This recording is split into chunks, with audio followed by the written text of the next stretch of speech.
Oh, no, no, please find the next Joe Rogan. Please.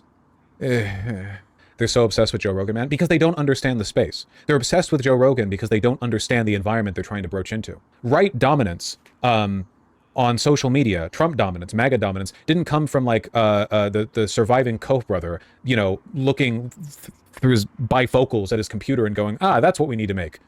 They took advantage of a more or less organic ecosystem, and then they funneled an enormous amount of money into it and gave them a bunch of exposure and adjacency. Dude, Carolyn Levitt was having parallel White House press briefings to right-wing YouTubers. They're literally bringing them.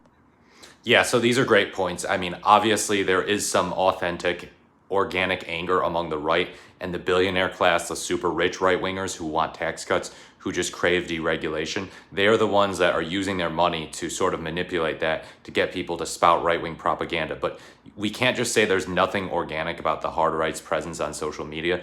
It's there, and some of it is organic. Some of these genuine, authentic, unfortunately, oftentimes hateful feelings that these people feel are organic. Nobody is paying them to think these things.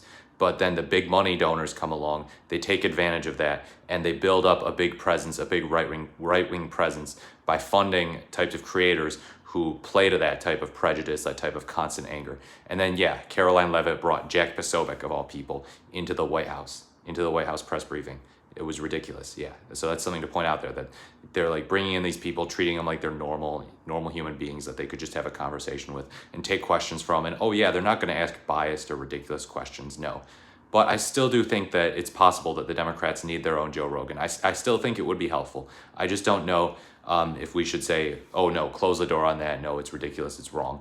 Obviously, Democrats have a hard time understanding the landscape, as Vaush says, but they're not necessarily wrong for thinking it would be helpful to have someone who is similar to Joe Rogan, except on the left rather than on the right. To Washington to pretend that they're reporters. Like you can't. Why not start with bringing young people into the DNC? Because literally they'd be too left leaning. That's it, and that's why the Dems can't do anything. There is no base for enthusiastic support for the DNC anymore, right? There is no base for it because they cannot have anyone in here who is Bernie like on socialism or critical of Israel. That's it. Yeah. Yeah, that's definitely true. That's definitely true. They don't like criticism of Israel. I don't think they like young people in general. I think they just feel like, young people, they need to take a backseat to the older people, and the young people will get their chance sometime, but that time is not today. I mean, think about Jerry Connolly, who recently passed away, getting that position, that important position within Congress over AOC. They're just like, yeah, no, he's earned it.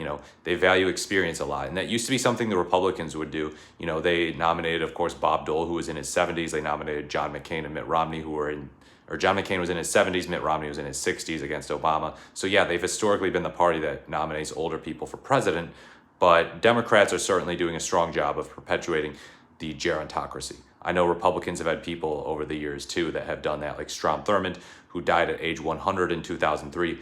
But yeah, the Democrats have definitely put a really strong emphasis on age and experience lately. Let me know what you think in the comments below about Vaush's statements here. Like, comment, or subscribe to the channel, and thank you for watching.